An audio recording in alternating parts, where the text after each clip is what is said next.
What's up? How you doing? I'm Trenius Henderson. You're tuned into the infamous Living Room Network. Divine powers are always working for us because we're trying to do right. Very mind-blowing stuff I'm about to tell you right now. It's definitely going to change your life. Before you watch this video, folks, you will not be the same after. I can tell you this right now because I'm coming from my favorite book. The best book I've ever read in my whole entire life, The Miracle Power of Your Mind, folks. I promote this book because it's the best book that you can buy if you're trying to change your mind, your thought processes, if you're trying to change your subconscious mind, if you want to really use the law of attraction and manifest things, you need to get this book, folks.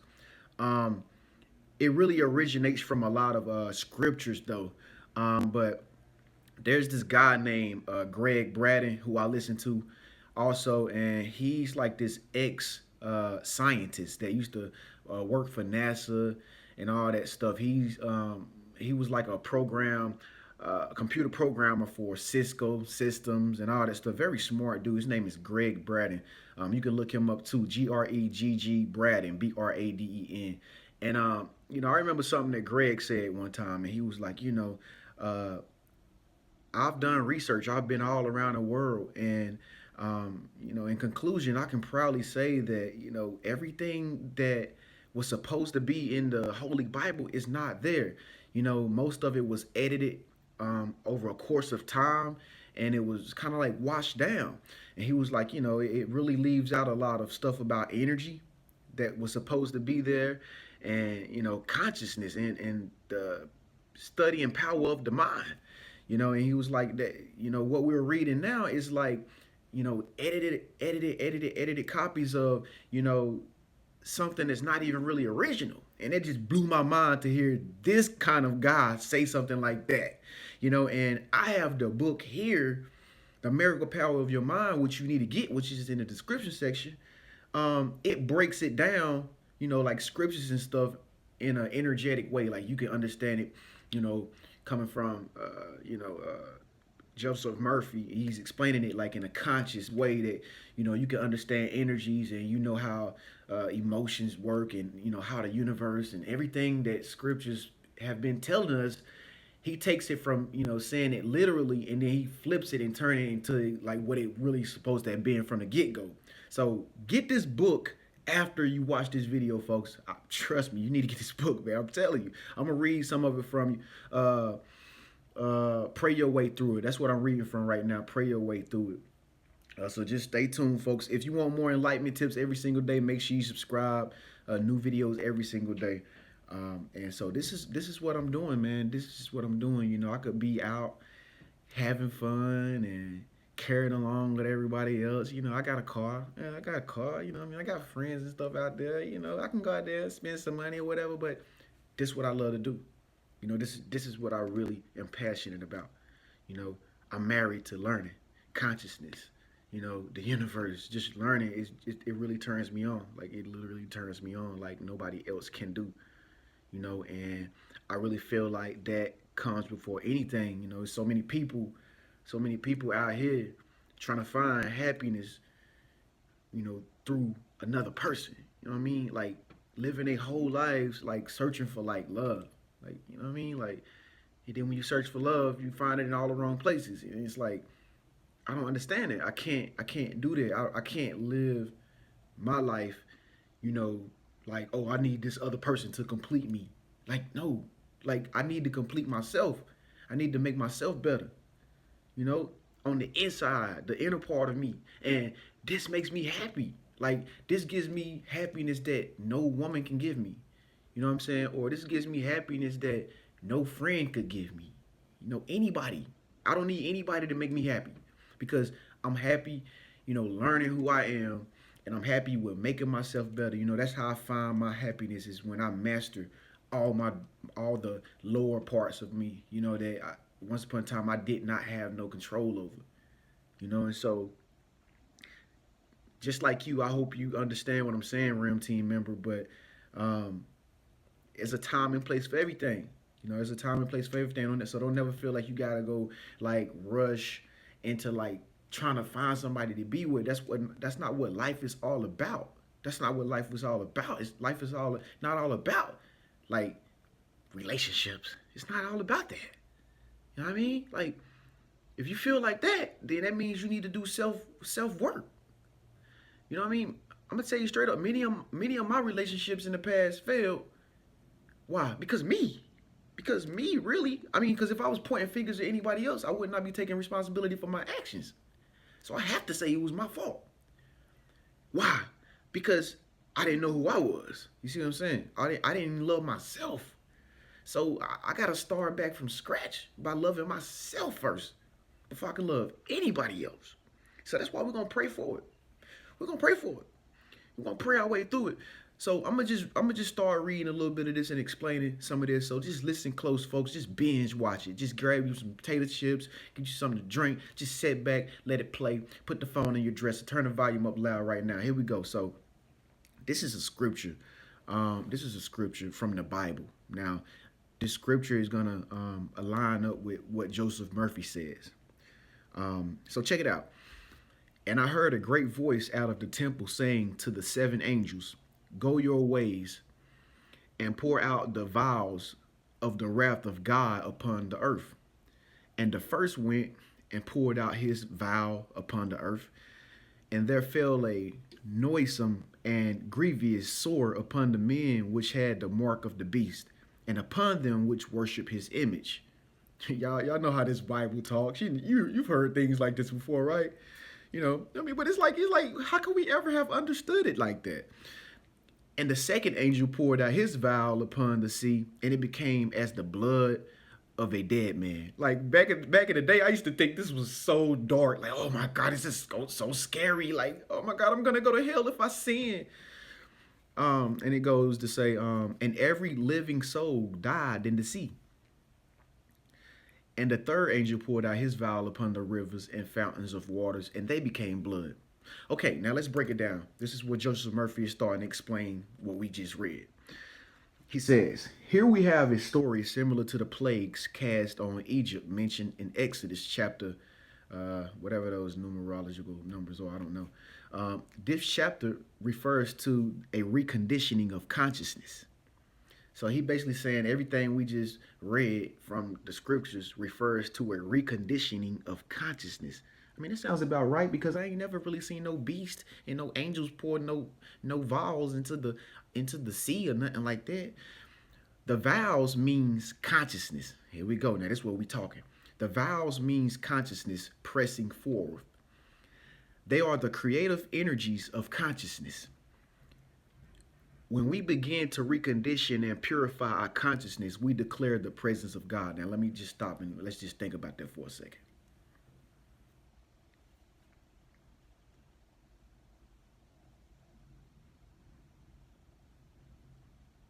Okay, so I'm going to read it over. All right, did y'all get that? Okay, so it says, when we begin to recondition and purify our consciousness, we declare the presence of God. And what is true of God is really true of man. But before this happens, all of our old race beliefs tend to hold us back. That's so true. It's like your mind starts to be against you when you start to want to change it and do something different. That happens all the time. And so it goes on to say, when Joseph says, verse 3 says, the sea became as blood. Blood is a symbol of life. That makes sense, right? Right? Absolutely. And when we permit ignorance, fear, hatred, and superstition to rule us, we cannot drink of the waters of life, such as inspiration, wisdom, and joy. In such negative states of consciousness, we resist the influx of the higher life, and we are dead to love, peace, happiness, and the wonders of life. As we continue to pray, we will change all the negative patterns of the subconscious mind, and a cleansing will take place. Wow, this is powerful stuff. Get this book. It's in the description section. Just click that link down there. So he's referring back to another scripture, and the scripture goes like this. And I saw 3 unclean spirits like frogs come out of the mouth of the dragon, and out of the mouth of the beast, and out of the mouth of the false prophet. And then he goes into explaining it now.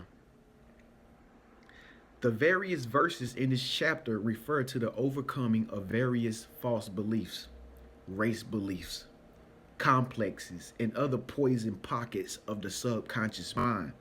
The frogs mentioned in this verse are marsh leapers. They skip about. This represents an unsettled state.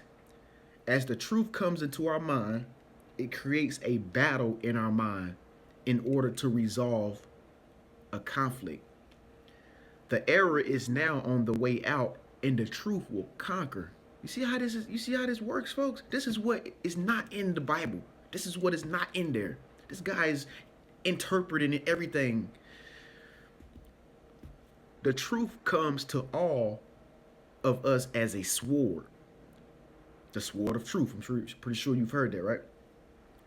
A sword serves us from the old, and there are usually partings as men wish to cling to the old ideas and traditional viewpoints of God and the universe. Okay, so it's going back to the scripture. It's going back to the scripture. Listen closely, folks. You might get a jewel to help you through this day, so just listen closely. Thumbs up if this video has resonate with you. Behold, I come as a thief.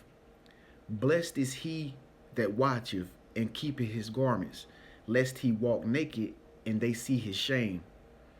And he gathered them together in a place called in the Hebrew tongue Armageddon. Now that was a scripture. Now listen, it's about to flip over to what it really means. The answer to your prayer always comes as a thief in the night. A thief comes when you do not expect him or when you are asleep.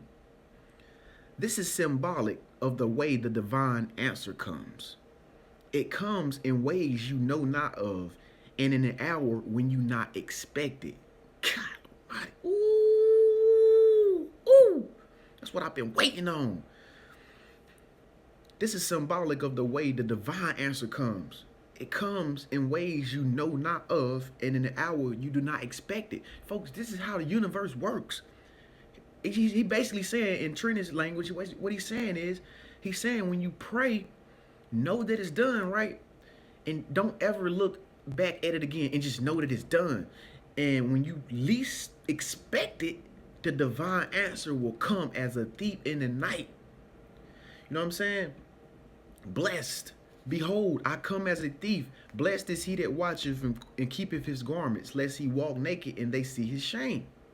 And he gathered them together in a place called in the Hebrew tongue Armageddon. Now you might want to know what Armageddon means. Let's continue on and see what Joseph Murphy has to say about this. So it comes in ways you know not of, and in an hour when you not expect it, or expect it not. You watch and keep your garments when you walk in the light of making it impossible for your prayer to fail. Let me read that one more time.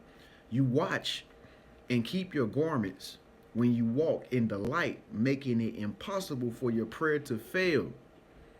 Your garment is your mood. Check it out.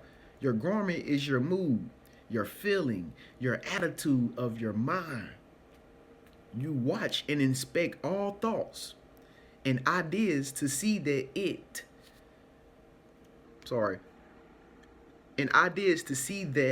they conform to the spiritual standard.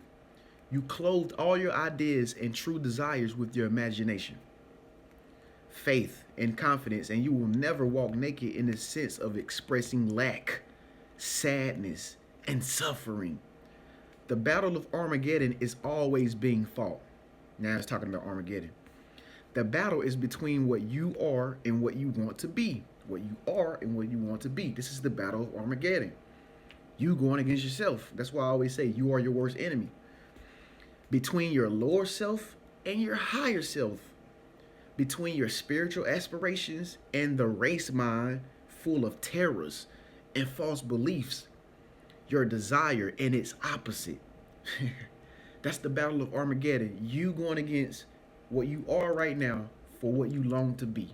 Your lower self versus your higher self is always clashing with each other. This is an ongoing battle that everybody experiences.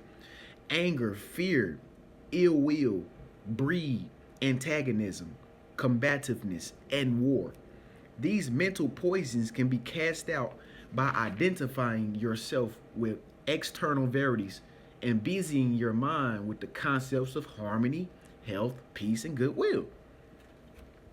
Let me bring this a little closer because it's getting too good. I'm almost closing out though, folks. Stay tuned. Stay tuned. If this resonates with you, make sure you give this video a thumbs up, folks. Let's continue on. There will be a push and pull between these two forces within your mind. Love, honesty, justice, wisdom will prevail in this internal battle of yours. The only place where the battle of Armageddon is fought is in your mind. It ain't like everybody think, oh, the world gonna come to an end, Armageddon, all this fire, yeah, the devil is out to get you. No, it's in your mind. The only place where this battle is fought is in your mind. As you practice the presence of God, seeing God in all men and women, radiating his love and walking in his light. Everything unlike man, the joyful man, the healthy man, full of light and love. Did I say that right? I don't think I read that right. Everything unlike God in your subconscious mind will be expunged, and a godlike man will appear. He will be happy, joyful, and healthy, full of light and love. That sounds like you. Okay, now it's going back to the scripture. And the seventh angel poured out his vial into the air, and there came a great voice out of the temple of heaven from the throne saying, "It is done." Now, y'all remember scriptures like that, right?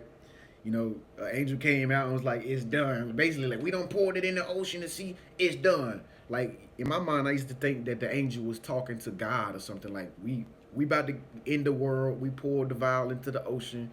We locked this thing up. We sealed it up tight. We got it sold up. Okay. Now it's time for your return. It is done. So it goes over to talk about what that means. The voice out of the temple is the inner sound of the answered prayer, an inner silent knowing of the soul, the Sabbath, or rest in God. The seventh vow is the moment of complete mental acceptance or inner certitude, which means there is nothing more to pray about, for the mental and the spiritual creative act is finished. Scripture time. And there fell upon men a great hail out of heaven, every stone about the weight of a talent.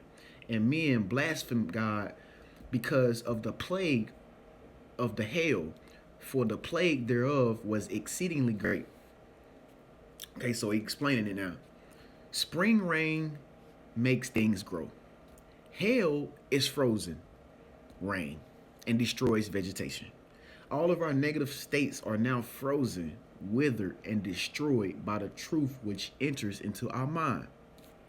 So I'm gonna just end that right there, folks. I'm gonna just end that right there. But I'm gonna read a little bit of the next paragraph because I really want you to buy this book. If you do not have this book, Realm Team member, you need to spend your money today and get this book. This book ain't no more than $20, I don't believe. How much this book is? I think I done tore the book up. It ain't even got no back cover or no front cover. That's how much I read this book. I've been carrying it to and fro, tearing it up because it's so good. You need to buy this book off Amazon today and click that link down there. But anyway, so the next paragraph goes like, we know our five senses of sight, hearing, touch, smell, and taste. Same thing I be talking about, right? The sixth and the seventh senses are subjective. When we turn our attention within, we awaken the sixth sense, which enables us to hear the goodness within, to listen to the glad tidings which are prophetic of that which is to come. The seventh sense is evidenced by our conviction or inner knowing that our prayer is answered. This interpretation is another way of explaining the seven angels. We can use our senses in two ways, for good or for evil. We can turn our five senses inward towards the real and see, understand, feel, smell, taste the truth, or impregnate ourselves with all kinds of limitations. In verse 2, fornication means to cohabit mentally with negative or destructive thoughts and opinions such as hatred, ill will, jealousy, resentment. These great harlots mentioned in verse 5 means the subconscious mind which gives itself to all and asks no question. It does not agree with us, but accepts as true what our conscious mind agrees with. So you can impregnate your subconscious mind with all kinds of negative or positive imagery, and it has no other recourse than to accept what is felt as true. The subconscious accepts without question what you feel is true, folks. The scarlet beast, the scarlet colored beast mentioned in its verse 3 is the negative and perverted use of your mind. Woman means your ruling emotions and attitude which govern all the actions of your body. The body moves as it is affected by our emotions. It acts as it is acted upon. The woman, which is emotion in us, blasphemes when we reject our good and tell lies about God and his love. The harlot is an adulterate, confused, neurotic state of mind. The cup in her hand symbolizes the subconscious, which receives the impression of all our destructive and vicious thinking. The subconscious, which is the harlot, is a recording machine which records all our mental responses. That's why I say react right. Our responses, reactions, mental imagery, and habitual thinking. We can feed the subconscious mind with filthy thoughts or with marvelous psychological truths which have stood the test of time, folks. And I'm going to end it right there. This is the miracle power of your mind, folks. Prayer, how it works. Subconscious mind power creates everything. If you can, like the book say, if you can respond negative, totally opposite, contrary to what I was thinking. If you can respond positive, if you can put good mental imagery into your mind, watching good things instead of watching negative things all the time, habitual thinking of positive thoughts, waking up in the morning saying good affirmations to yourself, filling your mind up with all this positive stuff, and it's like feeding the subconscious mind, because the subconscious mind is like he says here. The subconscious mind is like a recording machine which records all of our mental responses, reactions, and mental imagery. It just records as we sit and look right now where you're at right now. This is what's going on right now. You are impregnating your subconscious mind with positive stuff right now. Now, when you finish watching this video and you go start living everyday life, it's up to you what you accept to put in your mind. You can listen to naysayers and listen to all this pessimistic talk, or you can just go the other way. You can get in altercations, or you can get in gossip parties with other women or men, or you can just choose not to hear that. You can go watch the news or watch negative things on TV and accept it and believe it is true, or you can just meditate. You know what I'm saying? We got the choice when we're awake, when we're conscious of what we want to fill our subconscious mind up with. And so the subconscious mind, what it's going to do is, when we ain't really trying to think about nothing, it's going to remind us of all the things that we put into it. And it's just like a recording system. It just shows you what it has recorded. And if you want to add to it, you can add to it. But if you don't want to add to this negative thinking, is these fearful thoughts that keep bubble up in your mind, and you wonder why you're so fearful. But you gotta think, what are you listening to when it comes down to music? Are you listening to music full of fear, where they're talking about violence, where they're talking about guns, where they're talking about sex, where they're talking about, I know how rap music is sometimes. I know these things. But at the same time, folks, you gotta be doing things in moderation too. You feel me? Like, for instance, the reason why I listen to rap music is because I want to be hype. I don't listen to it to take on beliefs. Now I know these same things that I'm hearing are put into my mind. So I go into it with a mindset to know automatically and be aware and conscious of what I'm choosing to believe as I hear it come across the vibration, into my mind. I'm choosing to accept whatever, because, when you sitting and listening and stuff, you get a choice whether or not you want to say, okay, I accept that. That's me. That's me when I'm listening to that lyric. That's me. But if it's a negative lyric, you can just, that's not really who you are. See, I'm a type of dude, I can be real about who I am and what I want. Like, I know I'm not a tough guy. I ain't no gangster, I ain't no thug. And I don't portray to be something that I'm not. You know what I mean? I'm a dude, I like to learn. I like to be around positive energy. That's who I am. You know what I mean? It's like if you're a person who likes to weight train, and that's what you love to do. That's what you love to do. You like the weight train. But if you're a person that's like real slim or whatever, and you don't like the weight train, don't say to other people like, I'm not big because I don't weight train, or I'm not big because I don't eat the right foods. No, be true to who you are. Like, you don't do it because you don't want to do it. You don't want to do it. You know what I mean? If you're not in a relationship with nobody, for instance, if you're not in a relationship with nobody, you don't want to be in a relationship with nobody, and people coming up to you and they like, well, what's up? You ain't trying to get with me in this? No, I don't want to do it. I don't want to do it right now in my life. I'm not focused on that right now. So basically, what I'm saying in a nutshell is, folks, you got to be true to who you are. Be true to who you are and what you expect and what you want in life. And this alone will just deflect so much negative things that try to come into your life and try to steal your energy, try to take your joy, or whatever the case may be. You know, if you are in a relationship, for instance, if you're in a relationship, you got a wife or something, and you got women that's coming up to you and it's like, what's up, you want to give it, man, what I mean, I know you got that on your finger, whatever, but you really love your wife, you really down for the cause. Tell her, don't, you ain't gotta sugarcoat it and act like she don't exist and she ain't doing her job. Just be like, listen, I love my wife, I don't want to mess with you. You know what I mean? I don't want to mess with you because I'm not focused on nothing like that. You know what I mean? So, you know, this is all I got to say for this video, folks. But this stuff in this book, The Miracle Power of Your Mind, is really, really real, man. It's really, really real. And I highly suggest you to buy this book today. This is your sign. You need to buy this book today. It's going to be the best thing you ever did, folks. And look how thick this book is. Good gracious. That thing thick. Thing like a ham hock. Look at that. Look at all them words on one page. Look. Golly. 2 pages, I'm sorry. It just goes on and on forever and ever. And I've been reading this, but I ain't even covered the whole book yet. And I got this book like the beginning of last year. And then like when you read just that little bit, that little bit that I read just came off these 2 pages. And it's already impregnating our mind with positive thinking and whatnot. And so just think.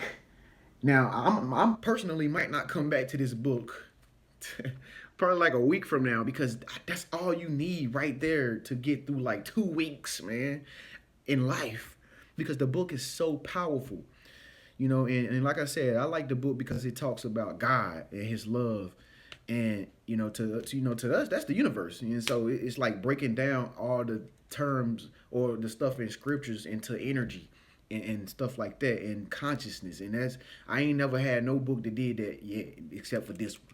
And so yeah, folks, speak up, let your voice be heard. Let me know what you think. Are you gonna get the book? Comment yes, no at the bottom in the comment section. If this video resonate with you, go ahead and give it a thumbs up, folks. Make sure you subscribe. Don't forget to subscribe in the bottom right hand corner, or if you're on your cell phone, it's right at the very bottom down there, beside my profile picture, right over there on the right hand side. Make sure you press the subscribe button, folks. In the meantime, I'll see you in the next video. Peace.